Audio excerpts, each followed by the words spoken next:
Hello, everyone, and welcome to another episode of the Destination Marketing Podcast. I'm your host, Adam Stoker. I have a great guest with me today. Her name is Becky Large, and she is the Executive Director of the Champion Autism Network. And Becky, I'm so excited to have you join us today. I'm so excited to be here, and I just wanted to add I'm also the CEO of the Autism Travel Club, which is kind of fun to kind of work together. And thank you for having me. Yeah, that's right. I'm excited to dive into that as well today. I want to start and just have everybody get to know you a little bit. So I've got to ask, Becky, what's your dream destination? If you could go anywhere in the world, where would it be? Wow. I've always wanted to take my family on safari or to the Giraffe Hotel, so which is close to each other, right? So yeah, that would be So really maybe wicked both. fun. Yep. They're all right there, right? Now, so this is an African safari. Mm-hmm. Do you know? I know there's safaris in several different parts of Africa. Do you know which part? I guess this Giraffe Hotel. Where's that? Do you know?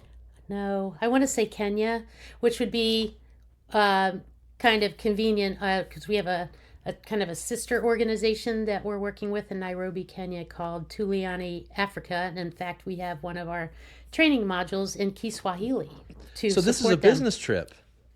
Yes, exactly. Oh gosh, I didn't even think of it that way.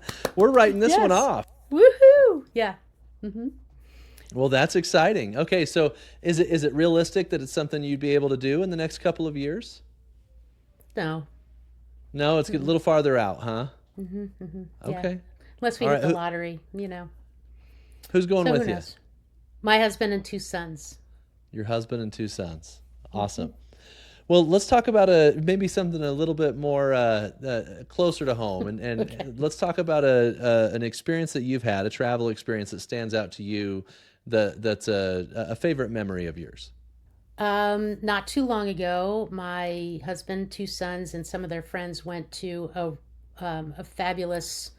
We got I guess, an Airbnb or a VRBO in the Smoky Mountains, just outside of Pigeon Forge in Gatlinburg, and that was just treasured memories. It's not often that you have teenage sons who invite friends to go along, and so it was really, really a great time. And there was bears all around, and they were running through the backyard and around the house, and a lot of excitement around that, and just a really good time. So there's bears running through the backyard. I mean, are you guys terrified with the doors locked in your house, or what kind of situation was that? Well, when we got there in the guest book, they were like, look out for the bears. And so the back of the house, the front of the house is like you just walked right in, right? But then there was a big drop off. And so the back of the house had this giant deck but it was like 20 feet off the ground. But they showed pictures of bears climbing up the columns to get onto the deck. And Wow. it was like kind of scary. So we got to see them in the backyard, the mama and the three little cubs and stuff. But it was, and then they'd run around the house, and everybody would go look in the front windows where we're all on the same level, which is where I got a little bit scared. But it was memorable and just a hoot for sure. This sounds like the American version of the Giraffe Hotel. Right, where they stick their heads in and everything, right? Like, yeah, that would be Yeah. great. Yes. And I'm always the one that my husband's like, in our trainings we say don't is an invitation to do, right? So we're always telling you. So when it says don't touch or feed the animals, I'm the one who's always wanting to touch. He's like, can't you read? So I'm like one of those exceedingly annoying people who just don't's an invitation to do. So you were out on the deck with a turkey leg. I was a little bit scared when we were out there grilling steaks, I gotta admit. Oh, Because you they guys did. just You grilled steaks out there. we just yeah, it was a little. And then when they came around, yeah, I was a little bit scared. Then the autism mama bear was like, "Y'all better get in here and look out for the real mama bear." So, yeah, it was a good time. Oh, that's so funny. Well, what a memorable experience. Bears are interesting because in the right setting, it's incredible to see them. In the wrong setting, you don't want to see them, right? And so bears are very intriguing, and I've only seen one in a time when you don't want to see one, and that was hiking in Yellowstone with my dad when I was really young. And the bear was about 30 yards away from us. But other than that, I've always seen them from a vehicle or something like that, somewhere where I felt Summer really safe. safe. Well, I'm glad you're still here to tell the story about hiking in Yellowstone. What a cool place that is. Yeah, yeah, for sure. Well, Becky, I appreciate you letting us get to know you a little bit through those questions. I want to have you maybe just give us a little bit of your background and your journey and what led you to the Champion Autism Network. And then, of course, I'll ask you a few questions about the Champion Autism Network as well. So we lived in the Philadelphia area and relocated to Surfside Beach, South Carolina, in the spring of 2012. And my oldest son is high functioning autistic, and when we moved here, then he's soon to be 22, so it's been 12 years or a little bit more.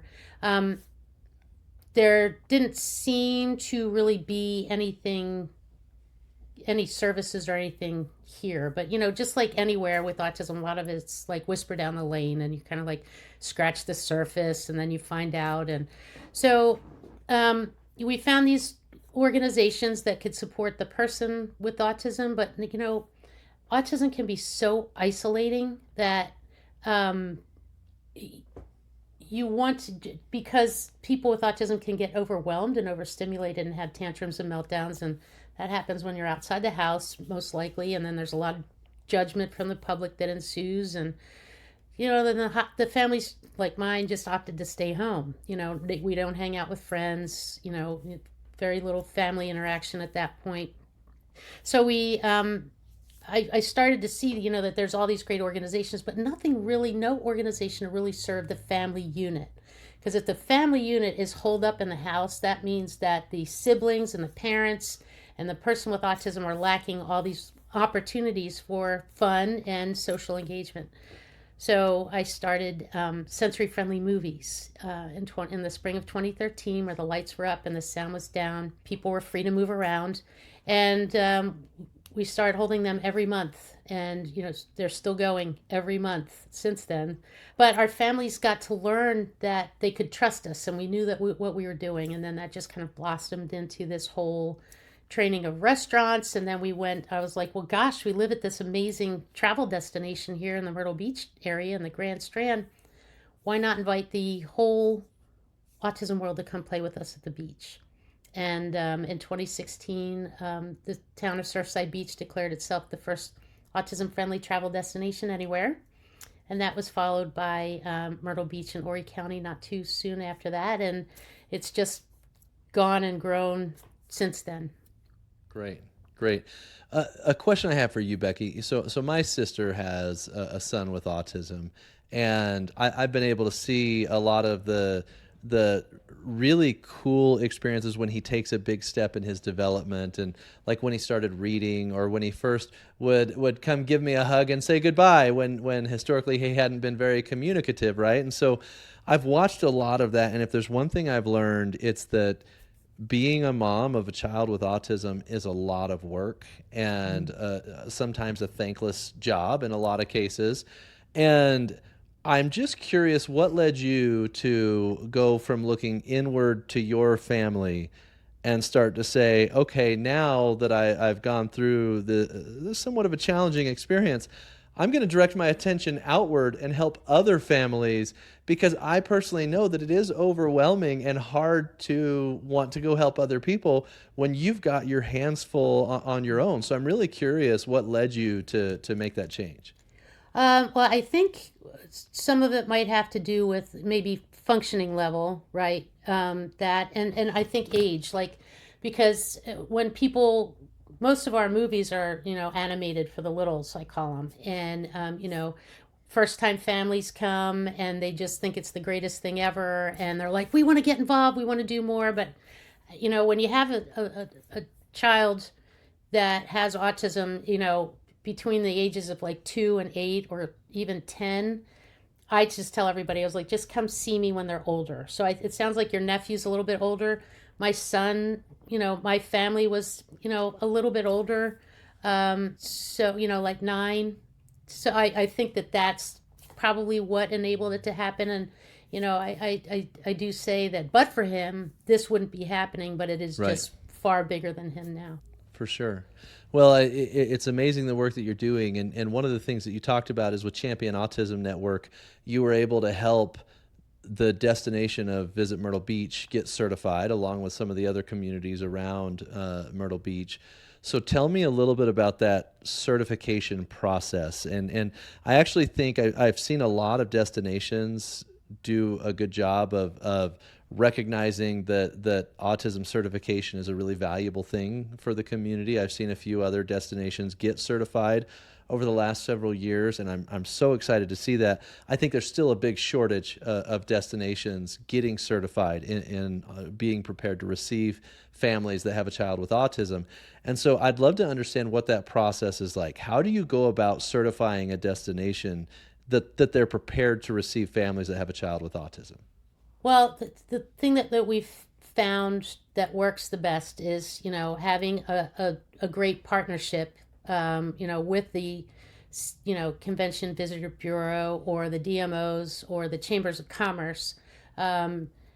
That's number one, because they can amplify the message. They have they're the conduit to the businesses that take the training to support our families. And then the other part of it is to have boots on the ground.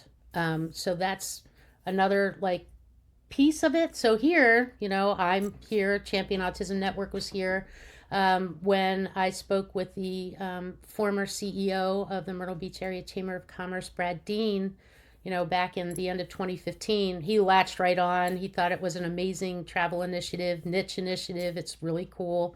So they jumped on board, and we just kind of went from there, which was fabulous. And having the chamber employees and the people who are amplifying the message understand autism more and being able to speak to the families in a more educated manner is really important. And then, of course, getting businesses who want to serve this loyal and growing population. It's really important. So, Yeah.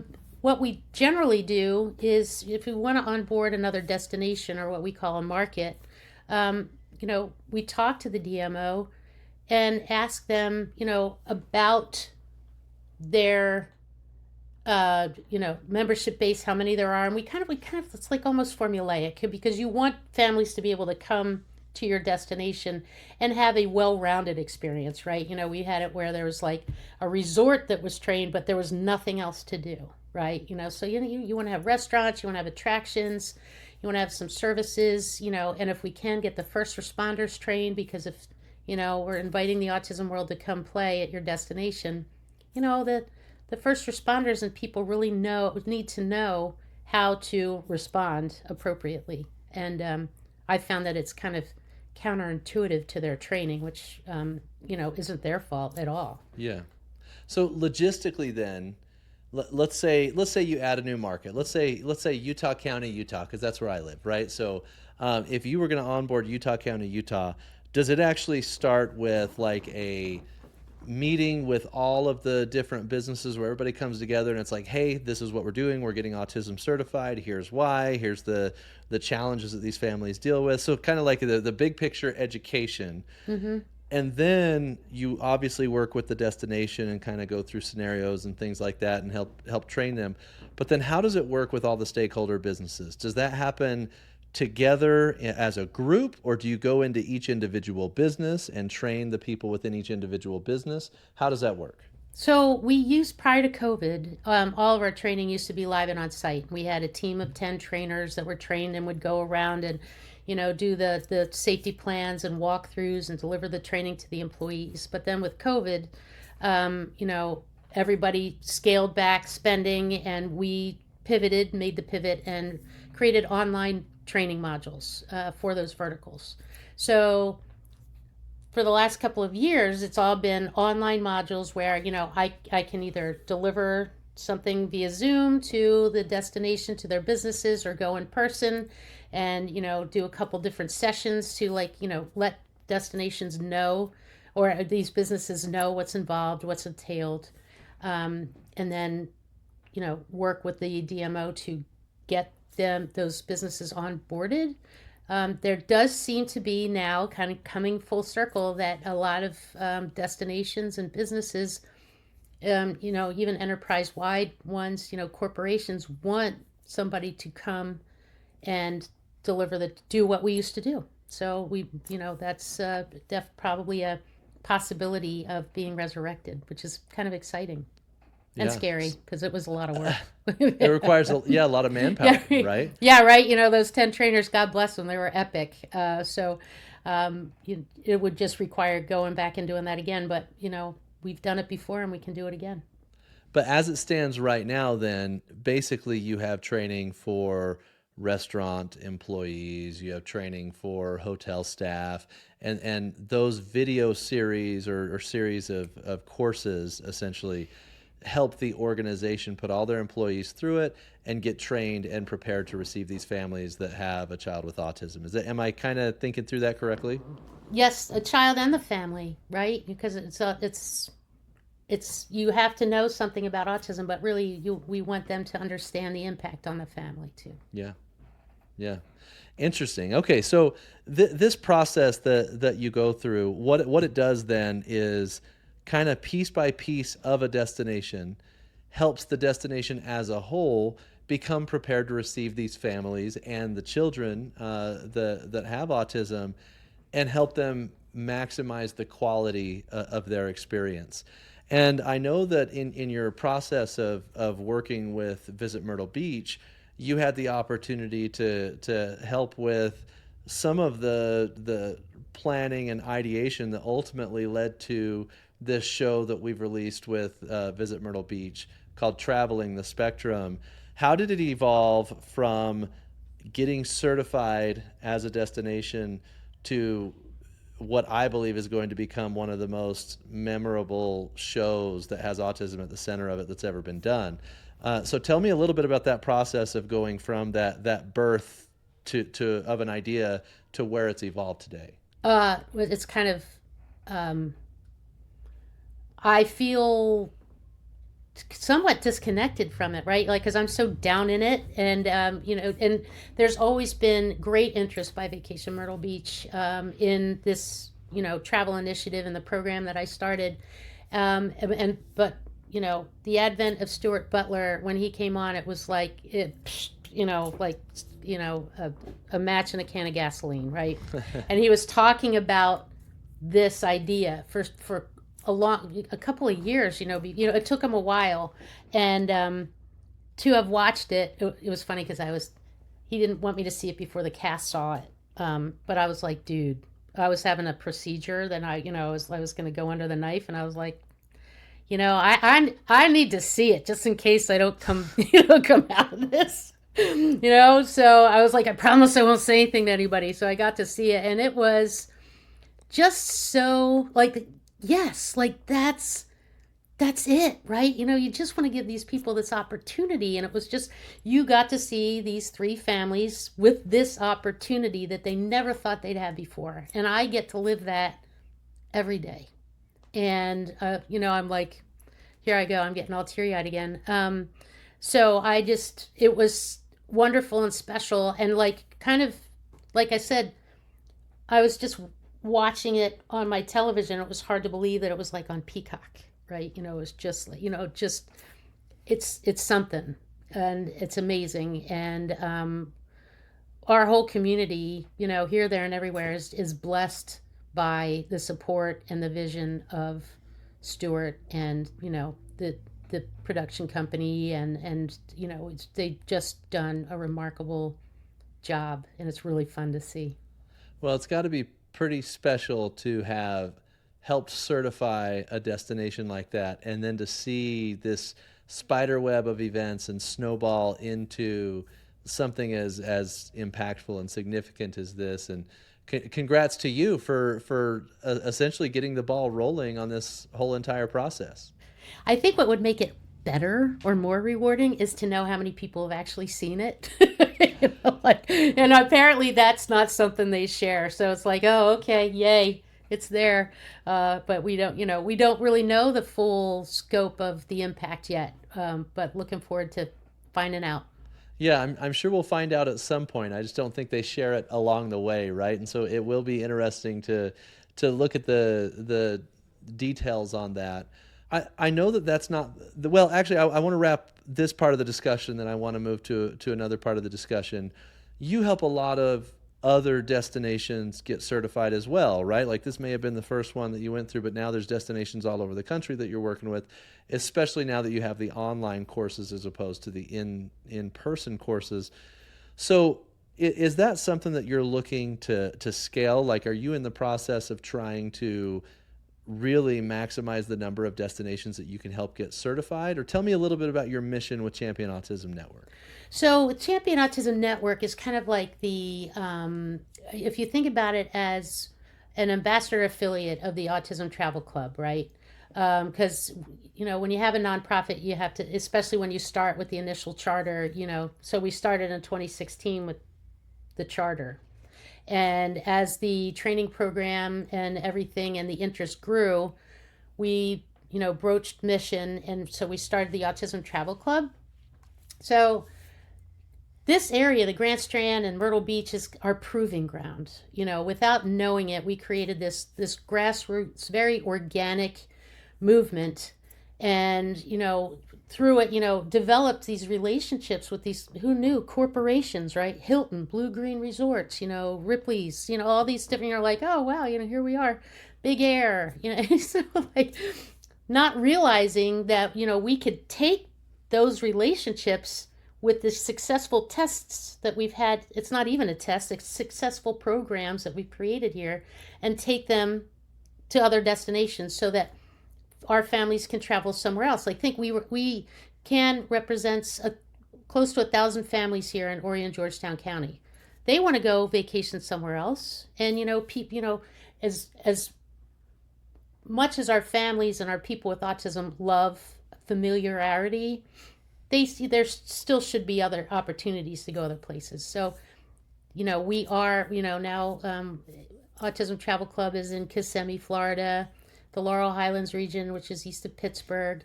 We're talking to Galveston and a couple other locations, we just Oregon, so there's interest. We just have to get people who want to jump on board and help us and serve our families.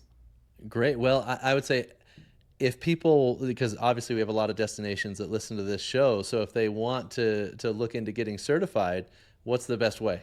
Just contact me. Yeah, so there's, championautismnetwork.com or autismtravel.club or beckylarge.com. So there's, just connect with me. The other cool thing, prior to 2023, we ask our participating businesses, besides to be trained and aware, but that they offer a service or a discount to our families. So like, say, Johnny D's restaurant here in the Myrtle Beach area, they have 3 locations, and there's a wait. You get to the head of the line and they give you 10% off. So we used to have the can card.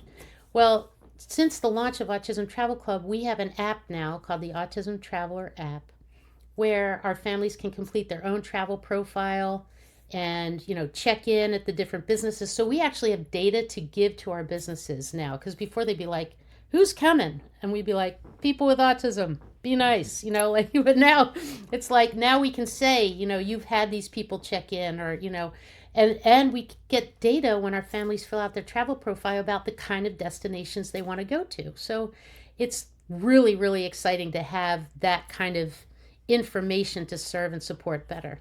Absolutely. So you've now built this app that essentially allows these families to create their own profile, and now you can connect them with the destination that best fits their needs.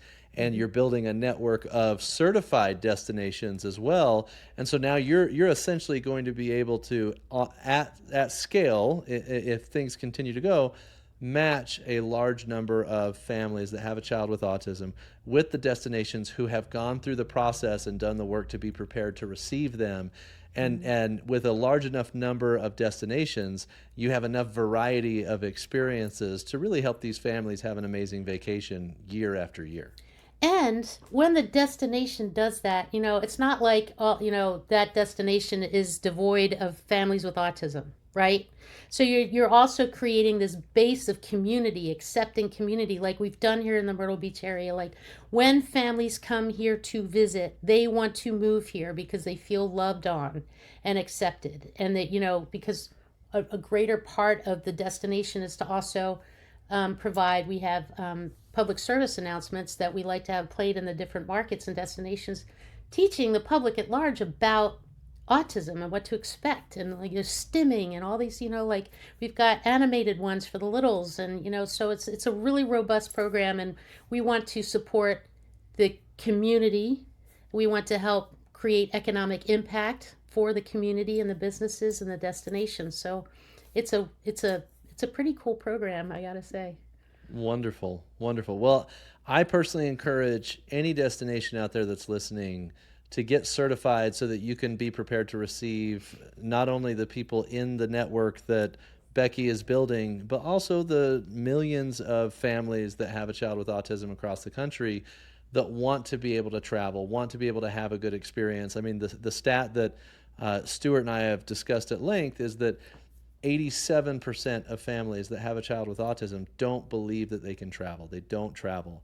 And I think, if nothing else, this is an opportunity to do some good and change the perception of an inability to travel, and give people kind of permission and opportunity to go have experiences just like every other family. And I really think it's a wonderful cause. I love the work that you've done to push it forward, Becky. And man, with this network that you're building, I'm really excited to see where it goes. Me too. Just getting a little anxious. It's like, come on. I just because it really isn't that difficult. It just isn't. It's not difficult for a business to be part of it, and it's not difficult for a destination to want to be involved. It's just not, and it's not expensive. It's all about autism awareness and support, truly. Awesome. Well, Becky, any parting thoughts to our audience if they're thinking about getting involved or getting certified? Call me, 609-744-0099. Call me. I love it. Any other And way to get a don't hold like of you? Becky at championautismnetwork.com or Becky at autism-travel.club. Awesome. Becky, thank you so much. Really Thank appreciate you. the work you're doing and for sharing it here on our show today. Blessed to serve and support, and thank you. Absolutely. And thanks everybody for listening. If you enjoyed today's episode, please don't forget to leave us a rating or a review. It helps us continue to bring you amazing guests like Becky. Thanks everybody, and have a great week.